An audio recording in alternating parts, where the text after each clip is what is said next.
Hello everyone, টুসি হালদার ব্লগে আপনাদের সকলকে স্বাগত।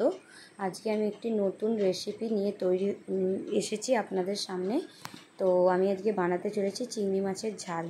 তো আমি নিয়ে নিয়েছি 250 মতো ফ্রেশ চিংড়ি মাছ, ছাড়িয়ে নিয়েছি। আর এর মধ্যে একটু নুন আর হলুদ দিয়ে আমি চিংড়ি মাছটাকে ভালো করে মাখিয়ে নিচ্ছি এবং কড়াইতে তেল গরম করতে দিয়ে দিয়েছি। কড়াইতে তেল গরম হয়ে গেলে আমি এই চিংড়ি মাছটাকে ভালো করে ভেজে নেব। তো হলুদ নুন মাখিয়ে নিয়েছি, আর এই যে ভালো করে মাখিয়ে নিয়েছি তার মধ্যে আমি কড়াইতে তেল গরম করতে দিয়ে দিয়েছি।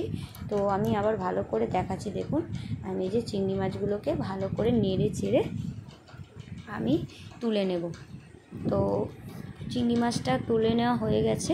তো আমি এবার আলু কেটে রেখেছি, যেভাবে আলু ভাজা কাটে ওরকমভাবে স্লাইড আলু কেটে রেখেছি এবং কড়াইতে দিয়ে ভালো করে আমি তেলে ভেজে নেব। আলুগুলো ভেজে আমি তুলে রাখবো। আর আলুগুলোকে বন্ধুরা এইভাবেই কেটে দেবেন, তাহলে কি হবে, আলু ভাজার সাথে সাথে সিদ্ধও হয়ে যাবে। তো আলুগুলোকে আমি ভালো করে ভেজে তুলে রাখছি।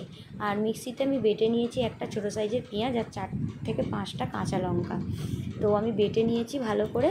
আর কড়াইতে ফোড়ন দিয়ে দিচ্ছি আমি তেলের মধ্যে সামান্য পরিমাণ জিরে, আর একটা গোটা জিরে আর একটা গোটা শুকনো লঙ্কা। তো গোটা শুকনো লঙ্কা ফোড়ন দিয়ে আমি এই যে বেটে রাখা পেঁয়াজ আর বেটে রাখা কাঁচা লঙ্কা, যেটা আমি মিক্সিতে করে রেখেছি মশলাটা, সেটা আমি দিয়ে দেব এই তেলের মধ্যে। তো দিয়ে আমি ভালো করে 5 থেকে 7 মিনিট ভালো করে আমি পেঁয়াজের জলটাকে মেরে নেব, মানে জলটাকে আমি শুকিয়ে নেব।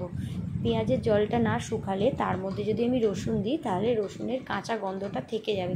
তাই জন্য পেঁয়াজের হালকা জলটা শুকিয়ে এলে তো আমি তার মধ্যে দিয়ে দেব 1/2 চামচ মতো রসুন বাটা। তো 1/2 চামচ মতো রসুন বাটা দিয়ে আমি 2 থেকে 3 মিনিট এই মশলাটাকে ভালো করে আমি কষিয়ে নেব। তো 2 থেকে 3 মিনিট কষানোর পরে আমি এর মধ্যে দিয়ে দেব 1/2 চামচ মতো আদা বাটা। তো 1/2 চামচ আদা বাটা দিয়ে আমি ভালো করে মশলাটাকে কষিয়ে নেব এবং এর মধ্যে দিয়ে দেব সামান্য পরিমাণে নুন আমি দিয়ে দিচ্ছি, কারণ নুন না দিলে মশলা ভালো করে ভাজা তাড়াতাড়ি হয় না। যার জন্য আমি অল্প করে আমি সামান্য পরিমাণ নুন দেব, কারণ চিংড়ি মাছেও আলুতে আমি ভালো করে নুন হলুদ মাখিয়ে যেহেতু ভেজে রেখেছি, তাই আমি বেশি নুন বা হলুদ এই তরকারিতে দেব না। তো দেখছেন বন্ধুরা, আমি সামান্য পরিমাণে নুন দিয়ে ভালো করে নেড়ে চেড়ে নিলাম এবং এর মধ্যে দেখুন হালকা হালকা তেল ছাড়তে শুরু করেছে। যেহেতু নুনটা আমি দিয়েছি তো হালকা হালকা তেল ছাড়তে শুরু করেছে।